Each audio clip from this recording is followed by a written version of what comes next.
కొడిపుంజు నుంచి నేర్చుకోవలసిన విషయం కోసం ఆచార్య చాణక్యుల వారు ఈ విధంగా చెబుతున్నారు. కొడిపుంజు ఉదయాన్నే లేచి సమస్త లోకాన్ని మెల్కొల్పుతూ ఉంటుంది. అంటే మనం మెల్కుని మనం జ్ఞాని అయ్యి మనం ఇతరులకు జ్ఞానాన్ని పంచాలి, మనం మెల్కుని ఇతరులను మెల్కొల్పాలి. ఈ విషయాన్ని కోడిపుంజు నుంచి నేర్చుకోవాలి.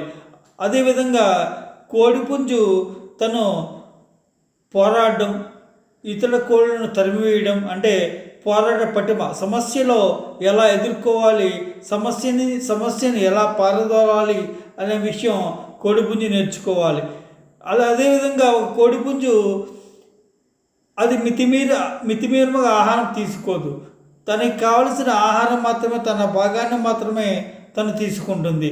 కోడిపుంజు తన ఆహారం మితంగా ఉంటుంది. అంటే శరీరం బరువు పెరిగినట్లయితే కోడిపుంజు పోరాడలేదు. మనిషిలా దొరికింది కదా అని అదే పనిగా కోడిపుంజు తినదు.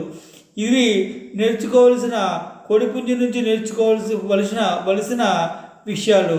Thank you. దయచేసి సబ్స్క్రైబ్ చేయండి, మీ బంధుమిత్రులకు షేర్ చేయండి, లైక్ చేయండి. Thank you.